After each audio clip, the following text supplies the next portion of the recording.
തിരുനാവായ കഴിഞ്ഞപ്പോഴത്തേക്ക് നമ്മൾ ഏകദേശം 3:30 മണിയായി. നമ്മളിതിട്ട് ഫുഡ് കഴിച്ചിട്ടില്ല. കാര്യം ഇവിടെ ഒരു മീനും ചോറും എന്ന് പറയുന്ന കടയുണ്ടെന്ന് പറയുന്നത്. അവിടെ അടിപൊളി മീനും ചോറും കിട്ടും. 3 മണിയേ ഉള്ളൂ. അപ്പൊ നമുക്ക് ഇന്ന് അതും അതുണ്ടെങ്കിൽ അവിടെ കയറാം. അപ്പൊ 3 മണിയിലെ ആ കടയുള്ളൂ. അപ്പോ നമ്മളിപ്പോ തന്നെ 3:30 ലേറ്റായി. എന്തായാലും നോക്കാം, കിട്ടണമെങ്കിൽ കഴിക്കാം. നല്ല ടേസ്റ്റാണ്, നല്ല ഫുഡാണ്. നിങ്ങൾ അജീബായി പറഞ്ഞു ഭാരതപ്പുഴയുടെ ഭാരതപ്പുഴ അല്ലേ? ഇതാണ് നമ്മുടെ കുറ്റിപ്പുറത്തുള്ള ചോറും മീനും എന്ന് പറയുന്ന ഹോട്ടല്. നമുക്കിവിടെ ഫുഡ് കിട്ടുകയാണെങ്കിൽ ഇവിടെ കയറാം അല്ലേ? അയ്യോ ഭയങ്കര ആള്. കയറണോ? കയറാം. കിട്ടൂല, ഭയങ്കര ആളല്ലേ. അപ്പൊ നമ്മള് ഫുഡ് കഴിക്കാൻ ഇറങ്ങിയില്ല. അവിടെ കാര്യം എന്ന് വെച്ചാൽ അവിടെ നല്ല തിരക്കുണ്ട്.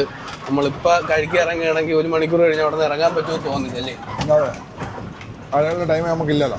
അതെ, അതിനുള്ള ടൈമില്ല. നമ്മുടെ ടൈമിങ്ങിലൂടെയാണ് മീനാണ് വണ്ടിയിരിക്കുന്നത്. എത്രയും വേഗം അല്ലേ സൈറ്റിലെത്തിക്കണം. നാടൻ ചോറും മീനും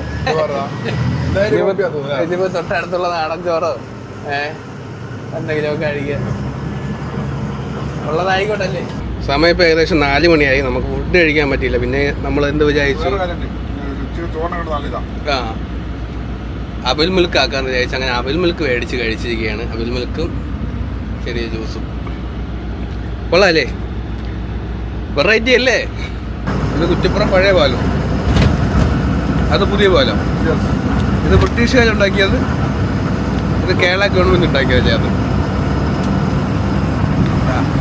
ഭാരതപ്പുഴ. വെള്ളം കുറവാണല്ലേ? ഒരു സൈഡിൽ മാത്രമേ ഉള്ളൂ. അപ്പോൾ നീണ്ട നേരത്തെ ഡ്യൂട്ടിക്ക് ശേഷം അണ്ണൻ ചെറിയ റെസ്റ്റ് എടുക്കാൻ പോവുകയാണെങ്കിൽ ബാക്കി ഞാൻ എടുത്തോളാം. ഓക്കെ, പോയി കിടന്നോ. 10-35 മണിക്കൂറായി ഒരേ ഓട്ടിപ്പ്. നമ്മുടെ